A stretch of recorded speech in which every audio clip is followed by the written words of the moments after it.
All right. All right. So I'd like to start with at what age or what is one of your earliest memories of you playing music? Oh boy. I pretty much was playing music right out the womb. My dad was a drummer, is a drummer. Mhm. And I think as far as back as I can remember, like maybe 2, 3 years old, like, he would sit me on his lap and, I'd play the drums, because I couldn't touch the pedals and he'd kind of like hit the pedals for me or whatever. So yeah, I mean, as far back as I can remember, I must have been around 2 or 3 years old when I started like, messing around.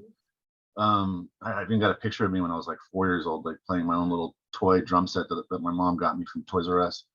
But I think at the age of 5, I remember like thinking to myself, once my feet could kind of reach the bass drum pedal, I remember thinking to myself, I want to be a drummer for real, like, and I want to make this a serious thing. And it was a definite, like, even in a 5-year-old mind, it was a definite thought, like it was concrete. It's like, I'm gonna do this, So I remember that at 5. That's when I kind of made the commitment to becoming a drummer. Now, when you say that you made the commitment to I'm going to do this, even at the age of 5, was that framed more in the sense of I want to make sure that I'm playing every day, or was it more in the sense of I'm going to find a way to make money at this, like I'm going to have this be my life? What context was it in? Yeah, so money, at 5 years old, I didn't know what money was. Yeah. Like most 5-year-olds, especially in my era. Um, but I knew that I was gonna at 5 years old, I knew that I was gonna make this my life's passion, basically. You know, and the only reference I had at what that looked like was my dad. So I made a commitment that like I was gonna be like that guy that I see, playing on the stage, and like all the other guys that he's playing with, but I'm gonna be playing drums. So I think the commitment was more on a sort of life direction base than money making base. And when I did understand, what money was, then I, kind of guided my teachings and the things that I was studying so I can make money doing it too. There's a whole other complication. Exactly. So when you were playing, when you were young, were you composing your own music, your own rhythms, or were you just playing what other people had done previously? So when I was young, this is a little bit of my history. Yeah. When I was young, my dad left my mom, and they got divorced. They were horrible partners together, and then my dad kind of split. He kind of like left the scene. So my mom signed me up, because I was I'm a young mixed kid in the valley, being raised by a white mother with no father around. I had two younger brothers and sisters, a younger brother and a younger sister. They're twins. She was like, well, Tony needs some sort of male influence in his life. I'm going to sign him up for the Big Brothers Association, which is like a mentorship basically. And so she signed me up for that, and the big brother that they chose for me was a guy named Roger Lynn, who designed the first drum machine, the Lynn drum, the Lynn 9000, and then the drum machine that every hip hop producer knows about, the MPC 60. Wow. So he was my big brother at age 7, and guess what I got to do every weekend, once a week, was go over to his house and hang out in his studio and make music. Right? He taught me how to use the MPC. He taught me how to use computers to make MIDI music and how to record stuff. And so my mom we grew up very poor, but she was at the time studying computer science and had scored like this IBM computer, and she gave it to me, and Roger got me like this little MIDI interface and got me this MIDI program and a keyboard to hook it all up. And so basically when I was 7 years old, in addition to studying drums, I was producing music, like writing, like, there were crappy songs, but I was writing it on the computer, using what was it, like Cakewalk. The first version was like a monochrome monitor, and like all the MIDI notes looked like little blips and stuff. It was archaic from what people have now. But I was doing that alongside of learning how to play drums at the same time.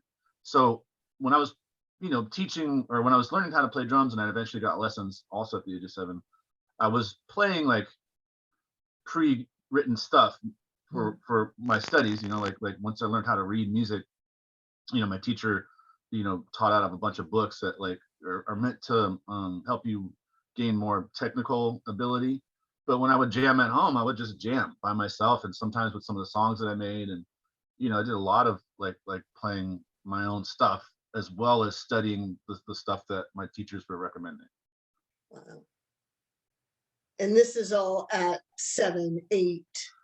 Yeah, like it was really weird. Like I didn't really share it with anybody that like I was like making songs at home, because I'm this is in the 80s, the early 80s, and nobody was doing that. That wasn't cool. That wasn't cool to tell all your friends at school that you had a computer. First off, you had a computer, and second off, you were writing music on and you're writing music with your computer. Like no one cared. You'd be laughed out of the classroom. You get beat up in the bathroom. Nowadays, like it's cool to have a computer, and it's cool to be a producer. Everybody wants to be a bedroom producer, but I was a bedroom producer when I was 7 years old, and it wasn't cool. So it was kind of something that I kept quiet. But I remember a few times when I was in the 5th grade, we did some school project where we were doing like a fake news broadcast or whatever. And the teacher at the time, we're assigning different students different parts. Like one student had to write the news broadcast, one student had to be like the news broadcaster, and one student was going to design the logo or whatever. And I raised my hand. I was like, hey, I'll write the music. They're like, oh really? And I was like, yeah, I'll write it. I'll write it. And so I went home and I wrote like a news broadcast music thing that sounded fucking authentic. And I brought it to school the next morning and played it on the little tape player. I was like, here, this is the music. And everybody was like, whoa, how'd you do that? That sounds like the news music that's on NBC News. Like, how'd you do that? And I was like, I wrote it. Like, what do you mean you wrote it? And I was like, I have a computer at home and I write music, and I have like thousands of songs. You want to hear more?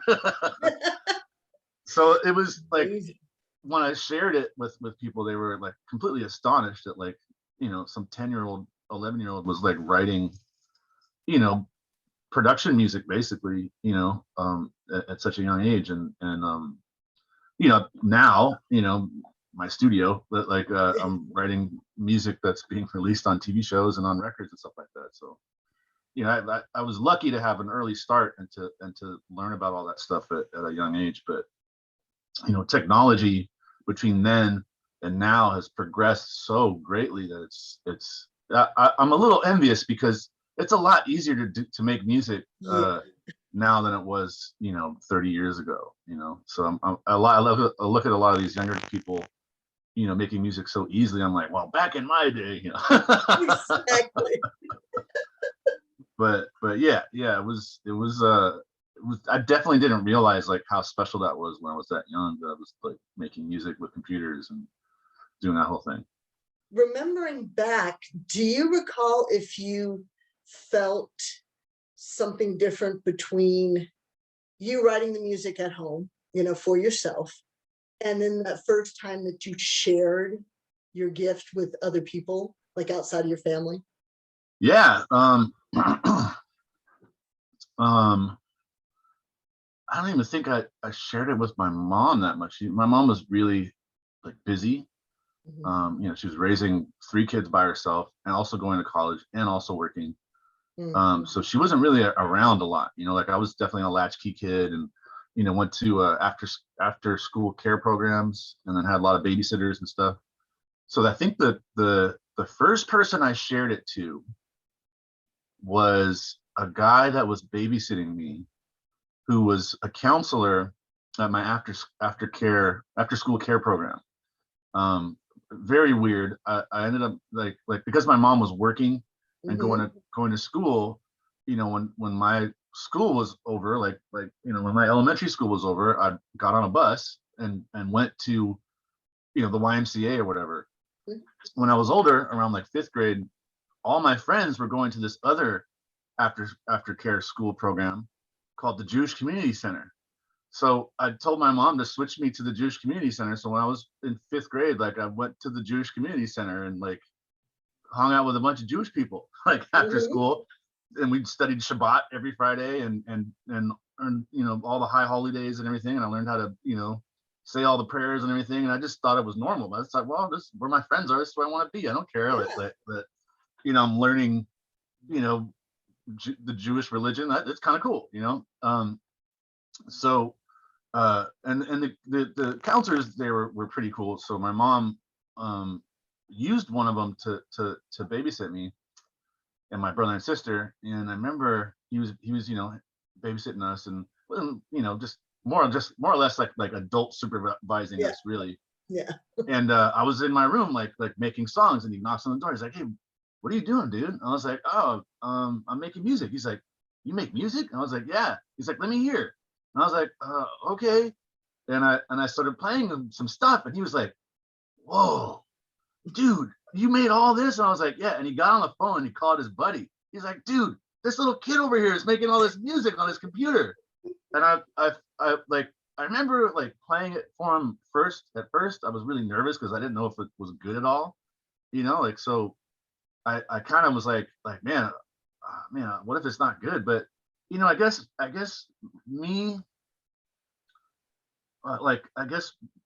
because like learning drumming, a big part of my instructor that I started my instructor that was teaching me since I was 7. A big part of his program was every quarter we did a recital. So every quarter we had to play in front of people.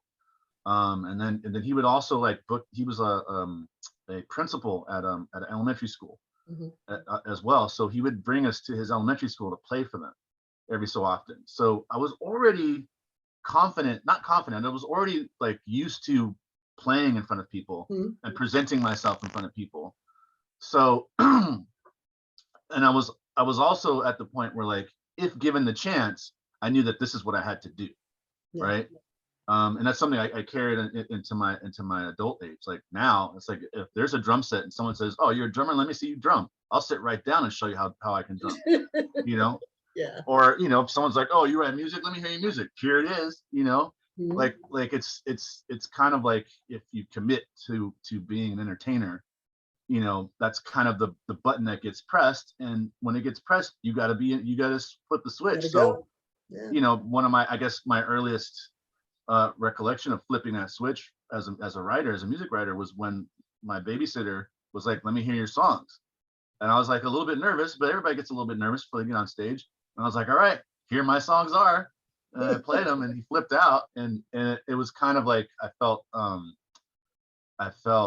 validated, I guess. Like, I guess, all right, these songs are good, and like, okay, I am doing something cool. I thought I was doing something cool, but you know, I didn't know, you know, and the way this guy flipped out and he called his buddy on the phone, and like he was just talking on and going on and on about it. You know, I was like, oh wow, like I am doing something really special, and so I guess, like I said, it gave me some validation and gave me some, you know, good energy to keep going down that path, and to keep you know, exploring songwriting, and to keep like sharpening that tool and sharpening that facet of my creativity. When you look back, especially now as a grown man, and you look back on your upbringing, I mean, I don't want to characterize it just as a third party listening to it. I'm like, my God, like, boy, did like the divine really take care of you. You know what I mean? Like, you were born with a gift, and absolutely, like, you know, the universe kind of met you where you needed to be met to make sure that that gift was cultivated. Yeah, I mean, well, if you look at it on paper, you know, like I definitely shouldn't have amounted to anything as a kid. And as a matter of fact, you know, this is also back in the 80s before cell phone cameras. A lot of the teachers thought that I wasn't going to amount to anything. You know, here was this black kid, right, who wearing glasses. You know, I was wearing pretty thick glasses back then. I have contacts now. Who doesn't have a dad, and is being raised by a white mother. You know, like I was on I was like a you know, a bastard kid pretty much. You know, who basically like represented what white people didn't want to accept that you know, white people and black people could make children, you know. So I was like an you know, abolishment to their ideals, you know, and so I was met with a lot of negativity and a lot of like low expectations as to what I could attain as a kid. And I felt that from my teachers. I felt that from my community. I you know, like a lot, and plus like that also like made me not achieve much like when I was in school at an early age, you know, like I wasn't really doing very well in my studies, you know. And nobody pushed you because they figured, what's the point? Exactly. No one pushed me, and they were like, "Ah, this kid, you know, you're just gonna be a janitor somewhere." I would get told that. Like I was told that specifically by some teachers that you're not gonna amount to anything. Like, why even bother? You know.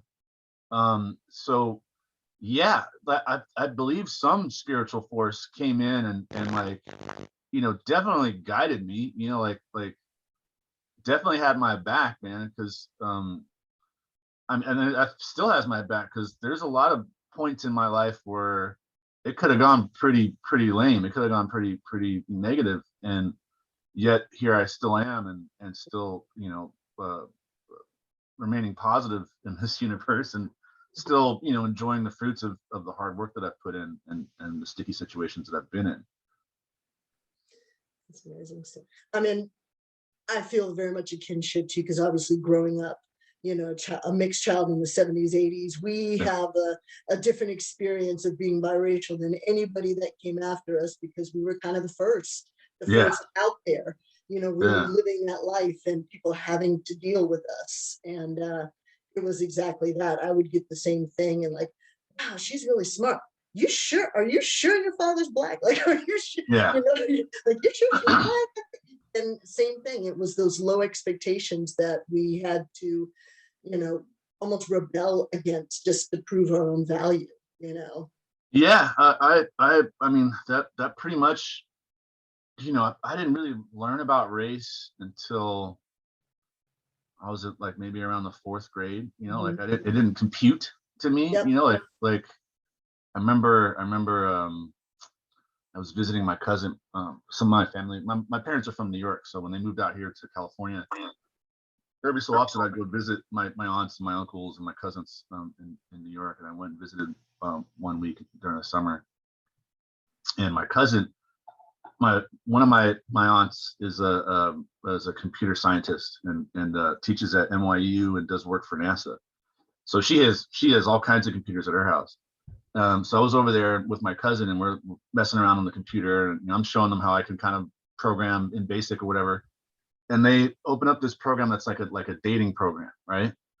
And and I was like, "What's dating?" And they're like, "Well, you know, you know, when you get old enough, you're gonna want a girlfriend." I was like, "Ew, girls are nasty."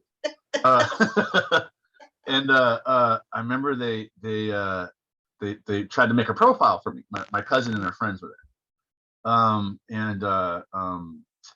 They're like, "Okay, what's your name?" Blah blah, you know.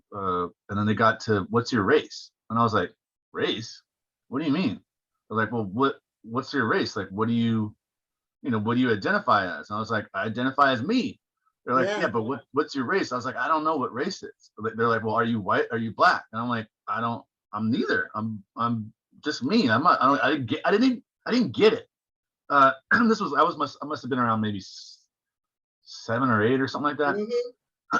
And they're like, well, you know, and they're like, "Well, what's your mom?" And I was like, "My mom's white, so I guess I'm white." They're like, "You're not white." And I was like, "Well, I don't know what I am." They're like, "Oh, fuck, we got to teach you what you are." And that, I remember, for you. and that week, basically, my cousin's friends like showed me who I was in society, basically. And they're like, you know, or at least they gave me an intro, right?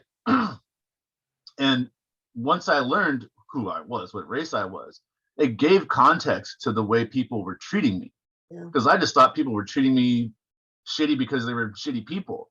But then I started looking, I'm like, well, wait, the white kids aren't getting treated this way. Like, what's going on here? Like, oh, I get it. This is this race thing you guys were talking about, you know. And then I got called the N-word one time when I was young, and had to learn what that meant, and so during, in the 80s, when I was just sort of at the end of my elementary school, was when I kind of started waking up and being aware of how I was being treated differently because I was biracial, and learning what that meant, and what extra hurdles I was now going to have to overcome to get places, And it was interesting because during that time period, I had a very similar experience as well. I feel like the parents, the interracial couples were actively trying to not discuss race, with their children, hoping to kind of promote some shift, in how people thought, and not realizing that that was very idealistic, thinking, and that was my mom. That was my mom for sure. She didn't really like bring up race when we were kids, so we didn't know what race we were until I thought I was Mexican, for years. Because I went to a school where everyone, it was literally like we were in a predominantly Latino community, and so my school was at least 90%, Latino, and everybody had brown skin like me. And so when the question came up, what race are you? I didn't want to admit I didn't know what they were saying, so I was like, what race are you? And I'm like, I'm Mexican too, and I was Mexican for a couple of years until I ended up telling my dad that I was Mexican, and that sparked the whole conversation, but it was a difficult one. It was a difficult one for them to have, and I feel, I don't know, I'm sure you feel the same way, in the sense of, on the one hand, we wish it would have been the ideal, utopia that they were hoping to create by having all these biracial children, but our society just wasn't ready for that. I mean, it did. I when I look back at as to how innocent I was when I was a child, it did. There is a hope in my heart that one day society will be like that, where they'll be like, "What's race?" But unfortunately, we were nowhere near that in the 80s. And so, having to rudely learn who I was in society was a bit of a shock. And I kind of wish that like I got eased into it a little bit better. But in the same token, I don't regret anything that happened in my childhood, because it has made me who I am today. Absolutely. And I don't have any regrets. Some messed up stuff happened. Bunch of messed up stuff happened, but it has molded me into the person I am today, and I don't regret who I am today. A lot of the messed up stuff that I had to deal with, definitely made me stronger, and definitely gave me tools to handle the messed up stuff that I deal with today, and the messed up stuff that I've had to deal with, especially being, an African American who's in the entertainment business. What are some of those tools, or what are some of those coping mechanisms that you've had to develop over the years to both deal with, the racial environment, as well as just sometimes even in the music environment, where you have your own creative vision and you have to deal with, other people wanting to comment or criticize your vision? Can you just kind of describe some of the ways that you've come across or developed or, experienced to try to help you get through those times? Yeah, I think managing anger is a big one. Managing your anger and using that energy to do something constructive instead of deconstructive, right? So somebody does something to you, and that pisses you off. What do you do with that energy that you're experiencing right now? What do you do with that negative feeling? Do you quickly expel it without thinking about it and without processing it, or do you think about it and process it and turn it into something that could benefit you instead of something that can hurt you? So that's a big thing that I had to learn as a kid, getting angered all the time. And I never had like an anger management problem. Like I didn't ever like have big tantrums or explode and destroy things. But I definitely figured out, I think it's because I figured out a way to process my anger.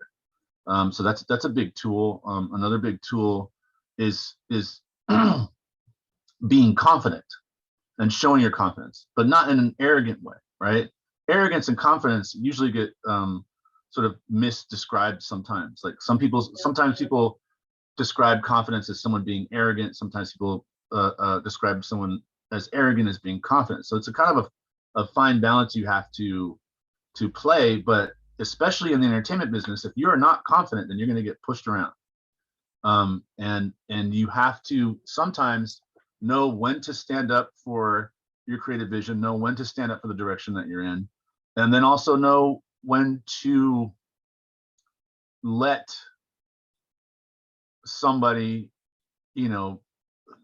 think they're winning, or let them like feel that they're a part of it so that they can take you into this place and open up doors for you, right?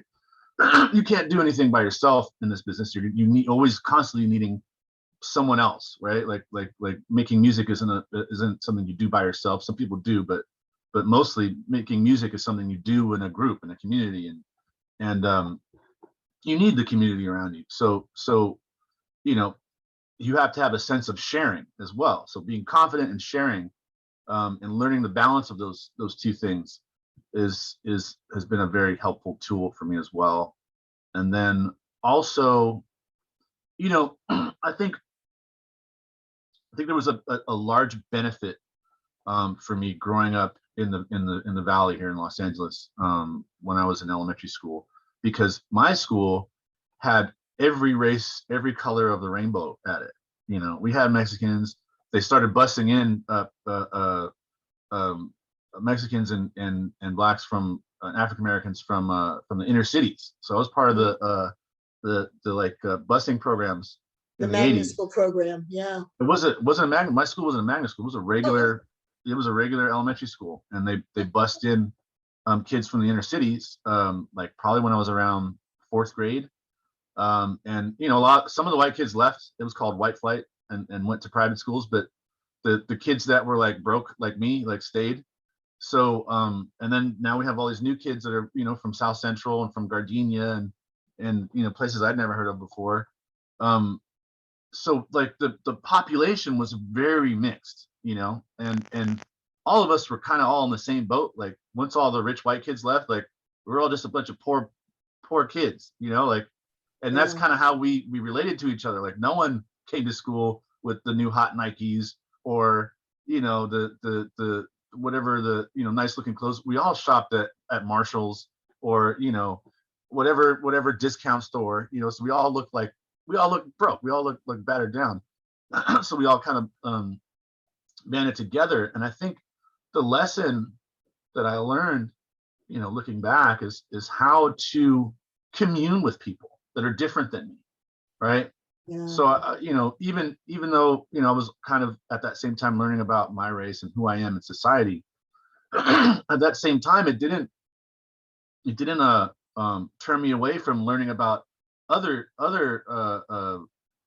like religions and other people that were different than me and what their experiences were and how they were treated and I learned how to speak Spanish. They were all curse words, but I wanted to communicate with the Mexican kids that were there, and I felt a need to communicate, not just so that I could tell them to F off, but like so I can like be welcomed by them and be accepted by their community, and I think that is a huge tool, especially as an entertainer, is to be able to find connections with people and to find ways to celebrate those connections so that those people that may look different or may be different than you feel accepted, right?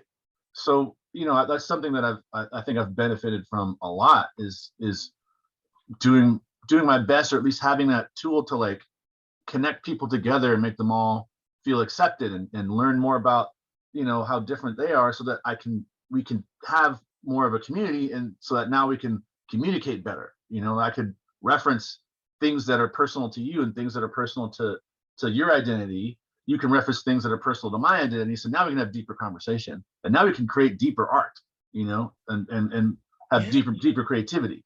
Well, it sounds like you really became multilingual in the sense of not only were you communicating with people, you know, on the general social scale, but then you also had the language of music, Right. where you would come together and bring, you know, everybody's influences and cultures together in what you were And playing. that's what music is, you know, when you're in a band, you know, like that's exactly what it is. It's you know, it's its own language, but it's also, you know, if you do it right, like you're combining a bunch of different cultures that aren't yours, you know, and you're learning about those cultures so that you can learn how to communicate in that fashion, and then, you know, pull it in and make it something that's your own, that's original, you know. That's what music is, you know, at least in my opinion.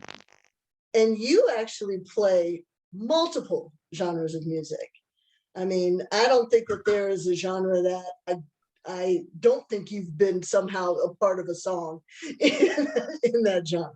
Yeah, I mean that, like we were saying earlier, once I discovered what money was, I knew that like I had to be more, like, what's the word, like I had to spread out a little bit more. Yeah. Yeah, and learn more musics, and doing that, like, it made it more fun because I was hearing new sounds and hearing, you know, even with drumming, like learning how to play differently, and you know, I was having this discussion with the student I teach every so often, and mm, he's more of a rock drummer, so we've been like doing some rock stuff, but I started introducing him to jazz, and he's like, why should I learn this? And I was like, well, if you want to be a really good drummer, you can't just study one thing. Like, you have to study everything. Like, drumming is something that's been happening since humans were on this planet. And there's, you know, because I'm a nerd and I like history, I know the whole entire history of drumming and all the different cultures. And I was like, if you learn jazz, you're learning, you know, a different style of drumming, but it doesn't stop there. Like, if you go to Brazilian drumming, there's a bunch of stuff you can learn there, and you can see how that style of drumming relates. If you know the history of where that drumming came from, then you have, you know, then you could start seeing the lineage of the whole thing, and you could like appreciate it better, first off, and secondly, expand what you can do on the drums, and then you bring that back to rock and roll, and now you're 20% better than everybody else. You know, it doesn't matter what genre you think you want to play for the rest of your life, or what genre you want to identify with yourself. Like, drumming is drumming. If you want to be a master at drumming, you gotta know all of the different facets of drumming, and know how to play and how to communicate in that level, right? Like, you know, communicating when you're an Afro-Cuban band playing drums is completely different than communicating if you're at a Brazilian band, you're playing bossa novas or whatever, or sambas, you know. And if you go across the globe, like, you know, study taiko drumming or like tabla, you know, that's a completely different way of communicating, but it's also very useful, you know. Like I went down the rabbit hole for like a good 5 years, and I studied Indian drumming for a while, tablas and just rhythmical stuff. I never really learned how to play tabla, but just understanding the rhythms that they were using, you know, the odd meters that they were communicating in, like, it definitely helped me as a better drummer, you know. Like, and I bring that tutelage into pop music, into R&B, into jazz for sure, into all the other bands that I was playing in, and I think it just helps you be a better musician to not just stick to one genre, drumming or music making wise, to be open to, you know, doing everything, because it's a creative tool that you just keep sharpening, you know, and it just makes you better at creating, better at communicating using music. Well, and you just said that you've, you know, done this deep dive into the history and lineage of drumming. As part of that, did you do any practicing or experimenting with like shamanic drumming and, you know, the spiritual begiings of drum circles? I didn't practice any of that. Like, I've never been like a drum circle drummer, or I never really got super into like using drums as a spiritual thing only, like the way it was being used, it's Yeah. being used now.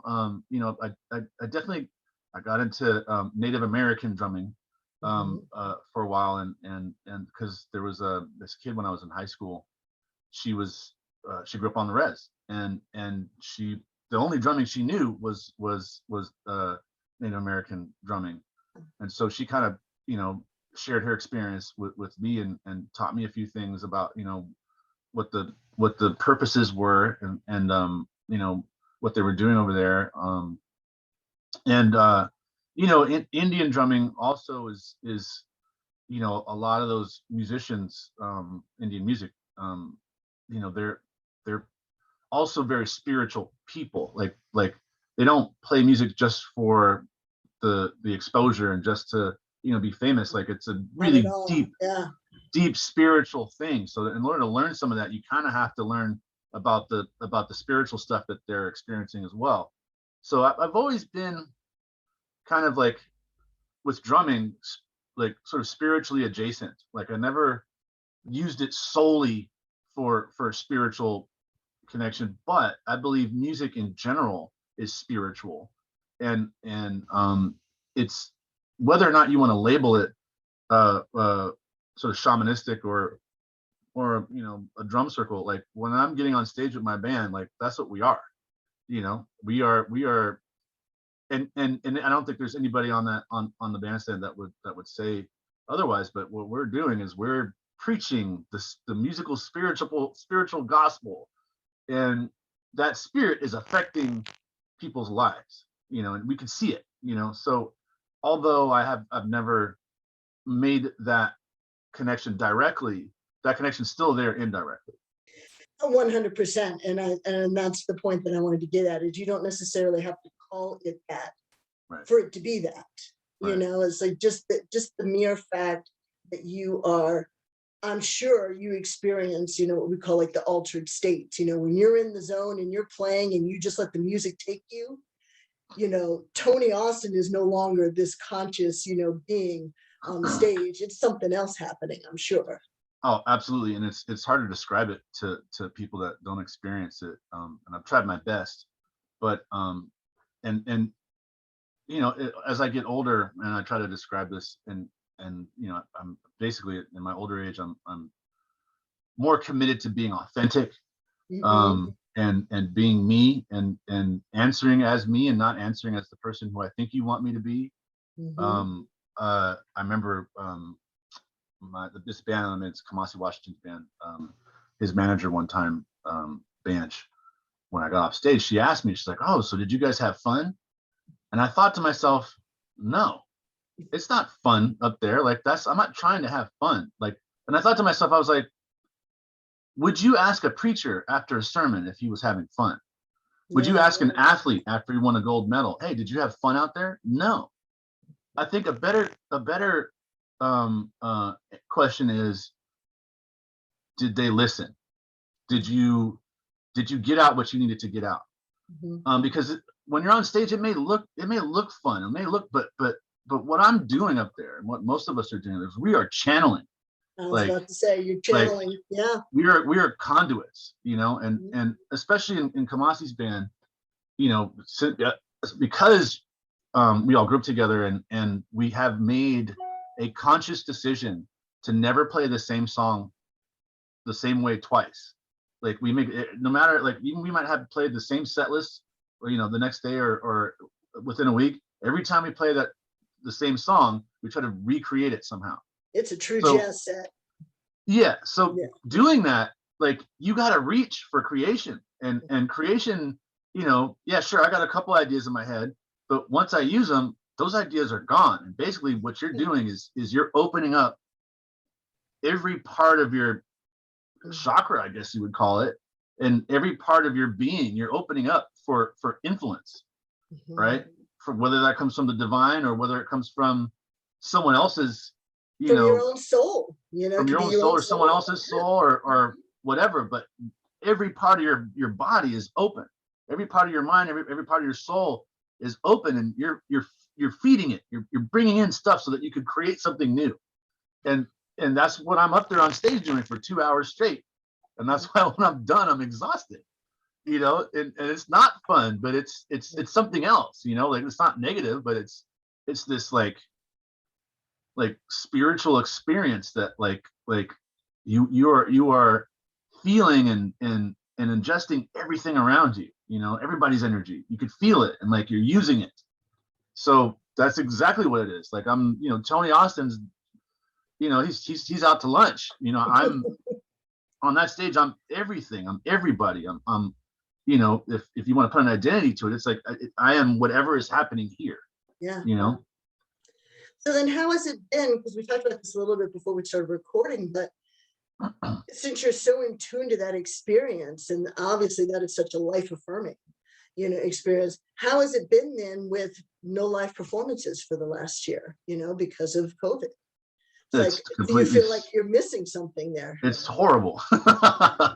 I mean, you know, like I was explaining to you before we started recording, 2019 was probably my busiest year, and we went, you know, I don't think there's a place in this world we didn't go. You know, we went to Russia, we went to China, we went to India, we went to Brazil, Australia, we went everywhere, you know, including everywhere in the United States. So, you know, when the shutdown happened here in Los Angeles, we had just gotten off the road. And I was exhausted, like exhausted physically, exhausted mentally, exhausted spiritually. So when they shut down and when it seemed like COVID was only gonna be like this 2-month thing, I was like, sweet, I need a break, you know. And now I could take a break because everybody else is on break, so this is perfect, right? Yeah. Win-win. So I definitely like recharged.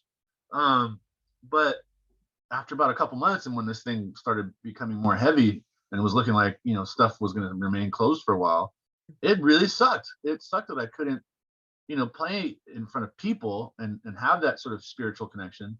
And so it just kind of went dormant, you know, like it was, you know, I try to be positive in my life right now because there's so many negative things that could bring you down, you know, because after the shutdown, the lockdown in Los Angeles, then the protests started happening, and the protests came right through my neighborhood, like literally right outside my window.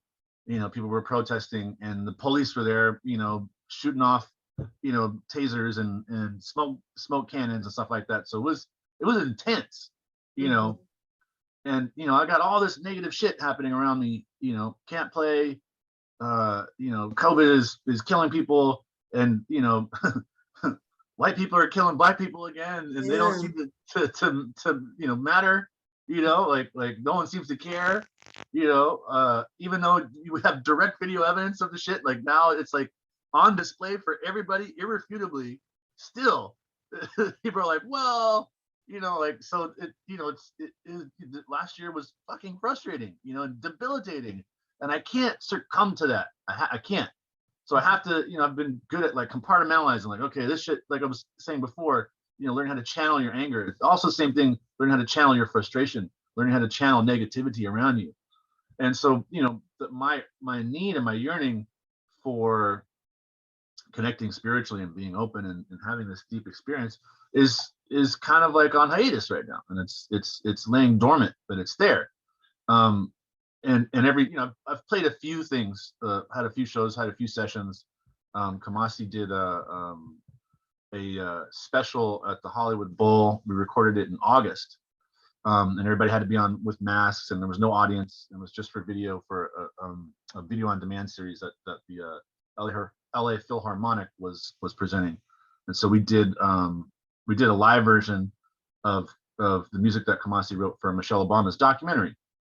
And we did it, you know, usually when we tour with Kamasi, it's a smaller band, but you know, Kamasi writes his music with strings and choir and, you know, a full section. So the full section is like, you know, 30 people on stage. So usually when we play at the Hollywood Bowl, there's a budget, and plus all the people that are playing strings and choir are our friends here that are local to Los Angeles. It's more affordable to have like the big, huge band. So we had the big, huge band, right, on the stage. And you know, that I was opening up a side of me that had been dormant, and starting to realize like how much I've missed it, and how much I've missed like not only playing playing music, but playing music with these individuals and having this like communal experience, you know. And I think I started crying at one point just because it was emotional, you know, like opening that thing up again and realizing, God, I've missed this so much. Like, fuck, I gotta like, I gotta put it back in its box because there's no other gigs coming up. But you know, like it's been tough. You know, it's definitely something that I miss, and I think there's not one musician that would disagree, and I think there's a lot of musicians, especially here in Los Angeles, that feel the same way. You know, what limited playing I've been able to do, definitely the main experience with other musicians that I've played with is, wow, how much they've missed this. You know, we could be playing garbage music and like it sounds like crap, but we're playing it, and that's what that feels great. You know. Yeah, and it's important because most people think that when people express, oh, I miss playing, or oh, I miss, you know, gigging, they think that it's a financial thing, and it's not. It's part of your spiritual being that you're missing out on. The money is secondary, it's bonus to what you're doing here. Especially if you know, there's different types of musicians, right? There's musicians that are, you know, maybe playing as a side gig, or you know, maybe like, you know, playing because it is fun and they want to have fun. They're doing it for you know, other reasons. And then there's musicians that fully commit, and musicians that fully commit know the difference. You fully commit and you put everything on the line to be a musician, all the sacrifices, everything. The world could be crumbling down, and you know, there could be a sign that says, if you're a musician, you're going to crumble with the world. And you're like, all right, I guess I'm going to get to crumbling. Like that's full committal, right? There's a lot of musicians that aren't full committal, but all the fully committed musicians definitely, you know, it's yes, it is we are playing music because we have committed to this thing, and if you commit to it, you have to make money doing it. So there's a part of like that your spirit you have to sacrifice in order to make money. But you know, when, like you said, when people say I miss playing music, it doesn't mean that they miss like playing music for money. It's like, I miss doing the thing that I've committed my life to do. Like it's been robbed from me. Like I've made this commitment and I've decided I'm not going to do anything else. I'm going to be a musician.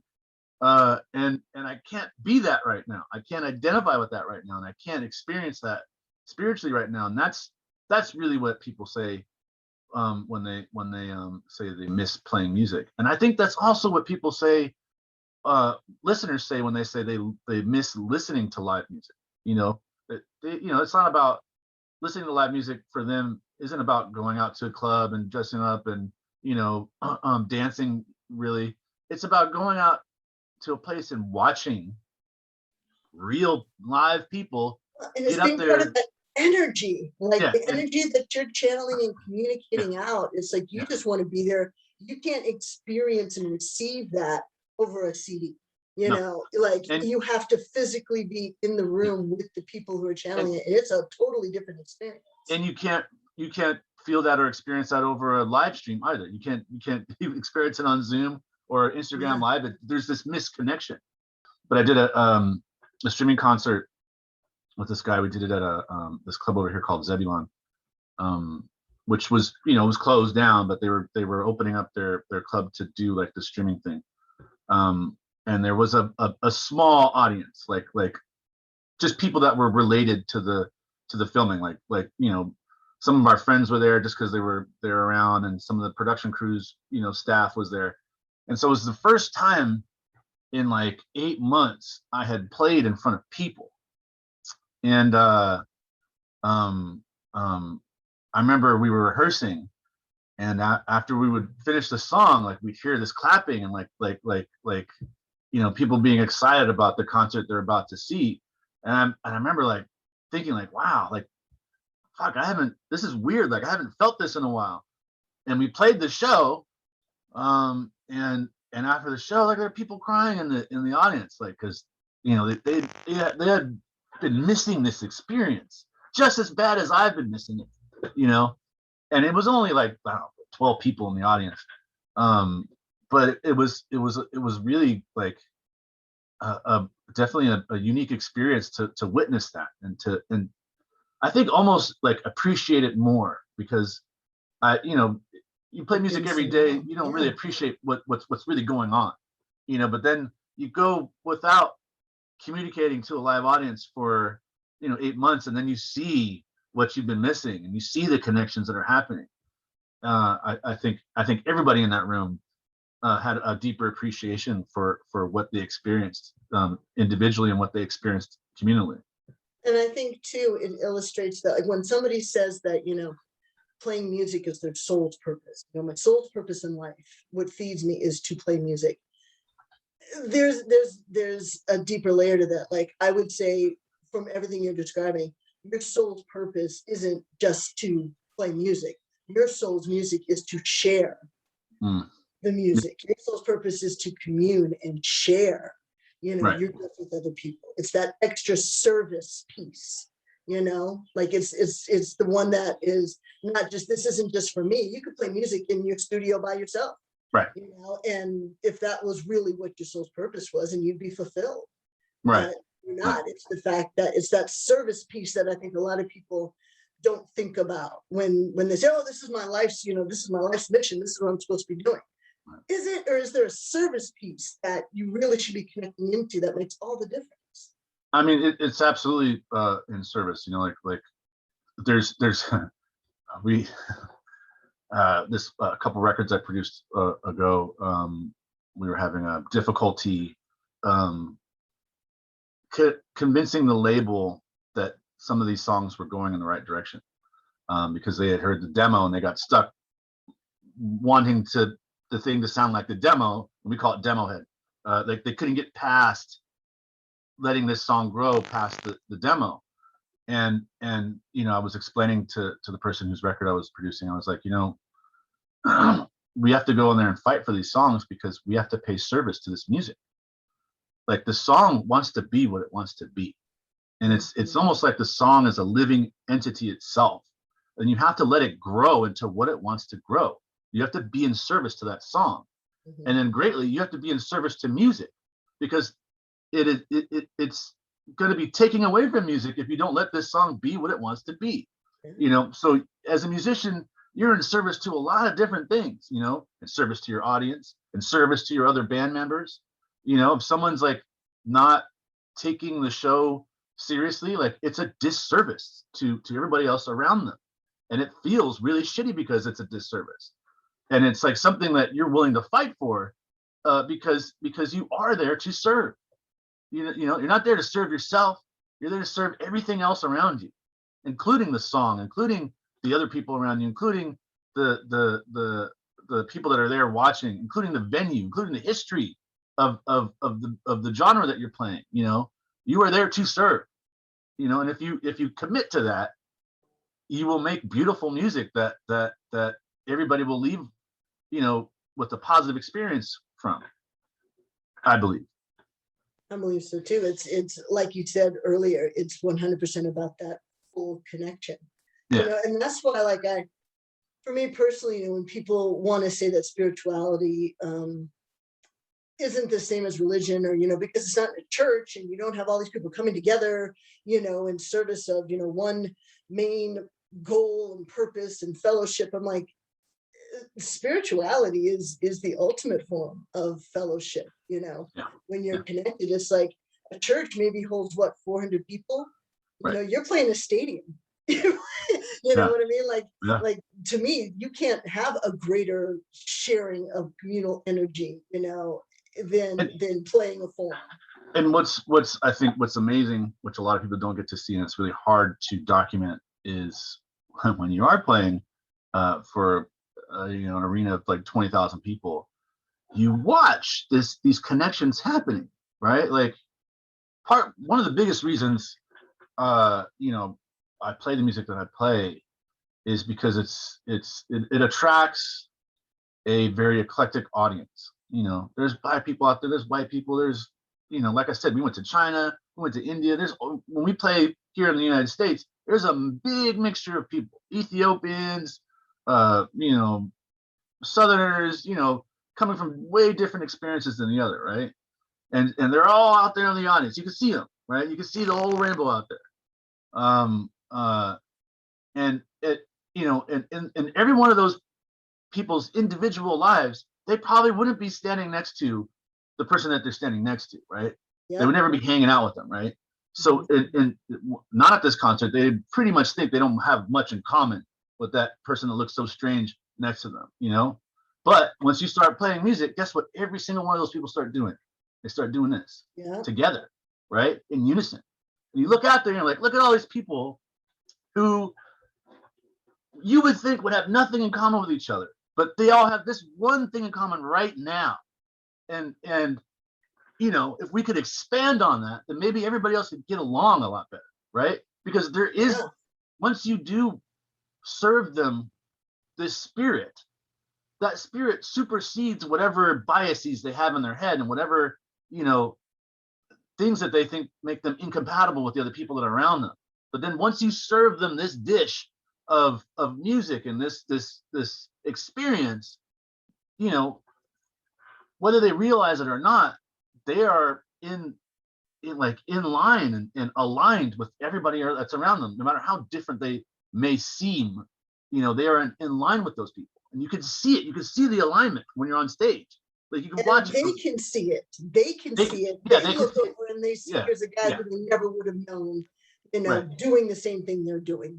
And they're celebrating the same thing, and they're all happy. You know, like that's what the most amazing thing is, and that's the thing that's hard to articulate to someone who doesn't see this sort of thing. When you're on a stage and, you know, you walk on and everybody's excited for you to play, but they're, you know, they're not connected yet, right? And then you start playing music and you just start seeing these connections like throughout the entire audience. You know, you start seeing people connect with the music and like lower their you know, their generalizations and lower their defenses, you know, lower their guard. And you just see it's like this wave. It's like an energy wave of people just getting along, you know, all the way to the back of the arena. You know, you can see it as a wave. We all the people in my band have witnessed it, and you know, that's the part that is beautiful about playing music, and that's the part that is beautiful about watching music and experiencing that is that's what's happening. Like if you know, I'm not saying with all music, you know, some music is takes that same sort of alignment and aligns it towards a different path, you know, maybe more negative. But the music that I play, you get to see this like sort of spiritual awaken your audience, and you get to watch these people that are so different in their own individual lives that come together and enjoy something together.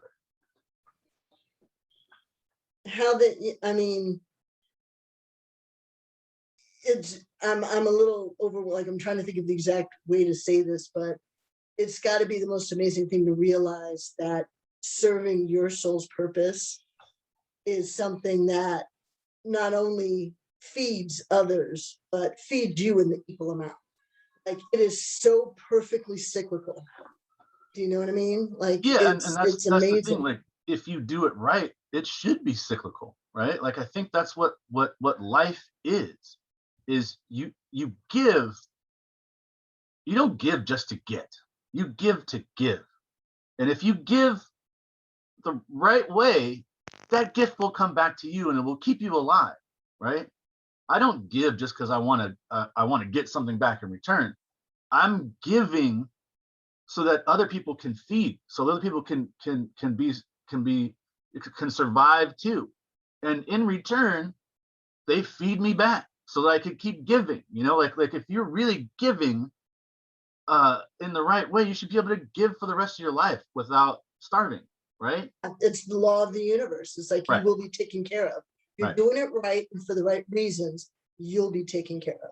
Right. You don't have to worry about that. And I think whether or not you believe in spirituality, that's the truth, man. Like you can't get around that. Like no matter what religion you think you or what religion you are or what sort of spirituality you align with, like that is what happens. There's evidence of this. Like you can't get around it. Like it's that's the universal truth. It's a part of the perennial philosophy. It is how it's how it works. You know, you could study it or not studying it. It's still going to happen that way.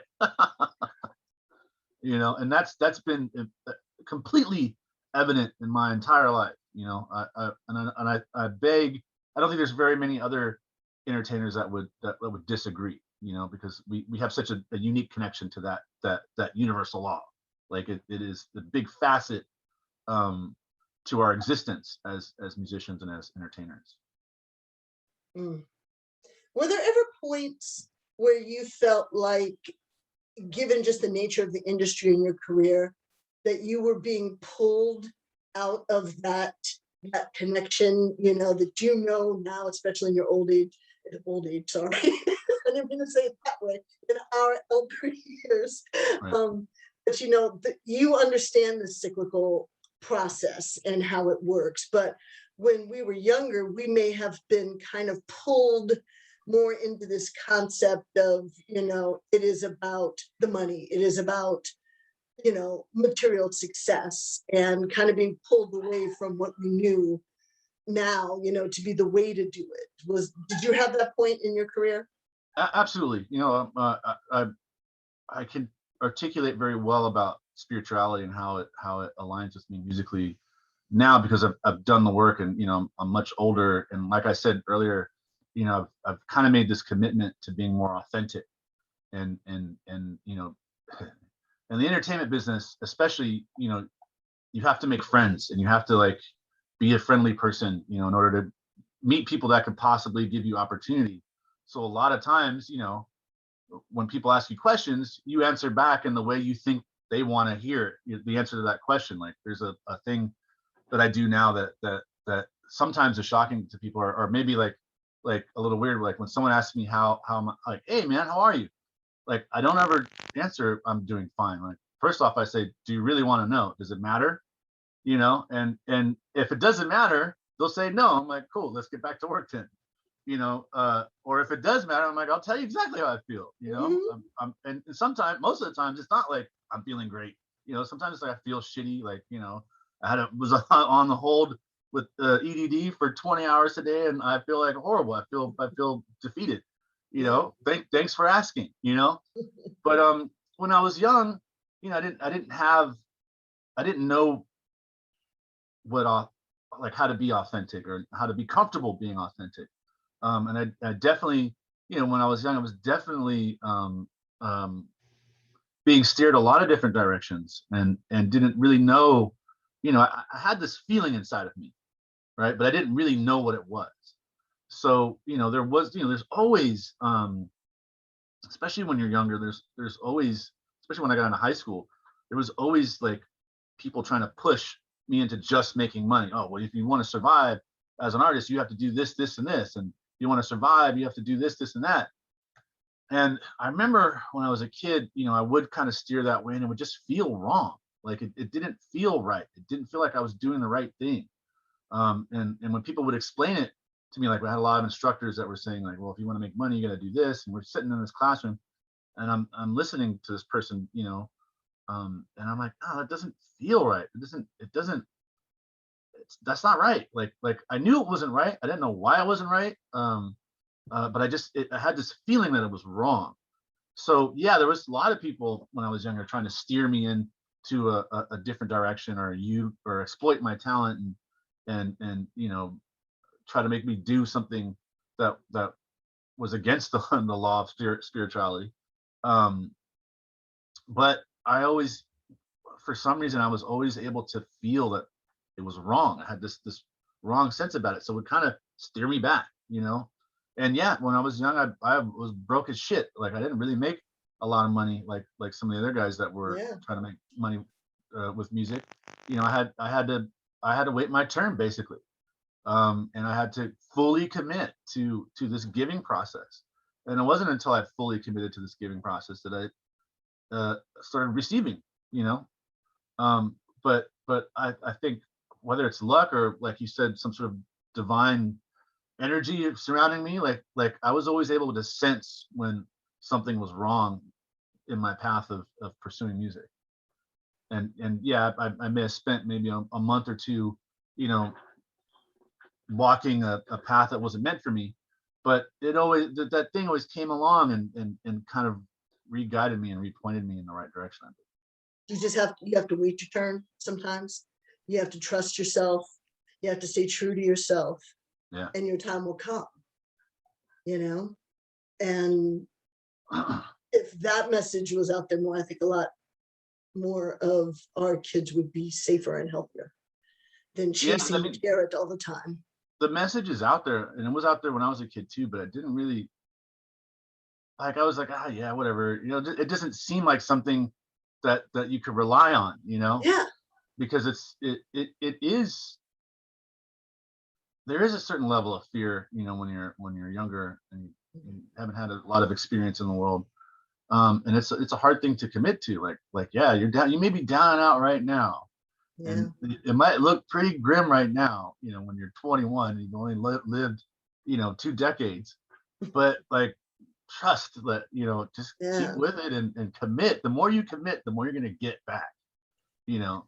And you have to learn these lessons. Like the only way you grow is through tension. So you can't expect everything to work out great. If it works out great from day one, I promise you, yeah, you may be rich and famous, but at 40, you're going to be miserable because you didn't learn you these be lessons. spiritually devoid, and that's the truth. Like that, there's such huge evidence of that, you know. Yeah. Such huge evidence of artists that have, you know, just did it for the money. Now they're rich and they're still not happy. You know, it's like, I'm not rich, like I'm successful, but I'm fucking happy.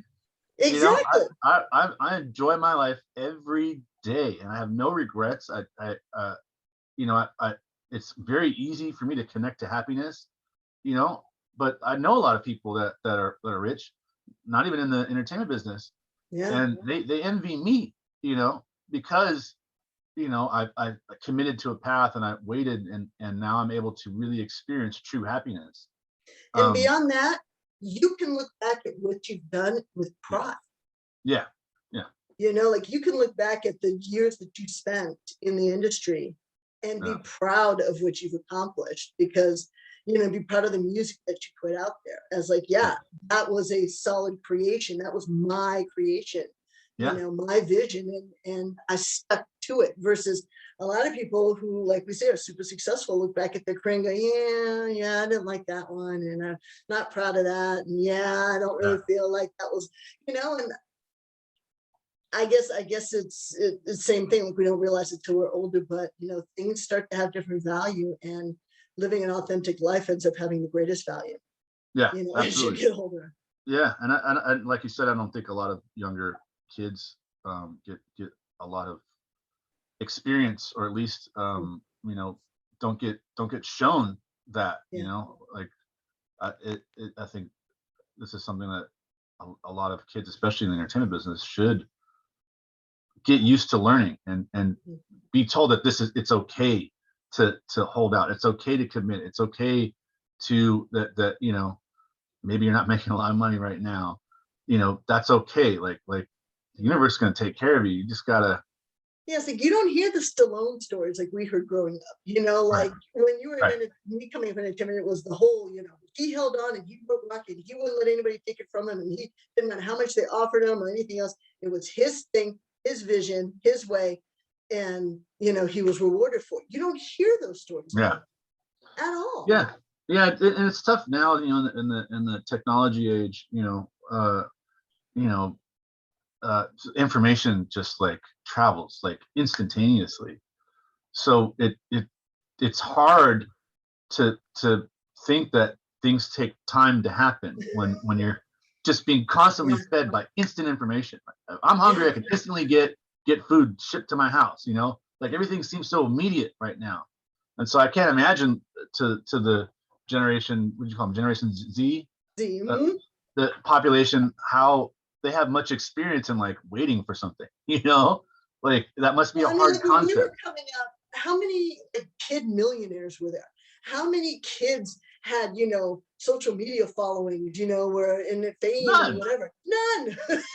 You know, if you were a kid millionaire, you were on TV, you know, like you're like on Different Strokes, or you know, on else you weren't like these, you got kid millionaires for doing what? Like for posting about their lives, like no big deal. It's like, and then but so they're taught chase the dollar, chase the fame. They're not taught any of the other things, you know, that we learned coming up. Right. Yeah. You know, that you can only learn through experience. Like that part just gets missed. And then they end up finding themselves, you know, in these dire straits without any coping mechanisms whatsoever.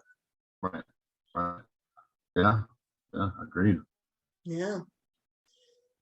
Well, awesome. Cool. Thank you so much, man. Oh, you're welcome. Seriously. Yeah, this is a good chat.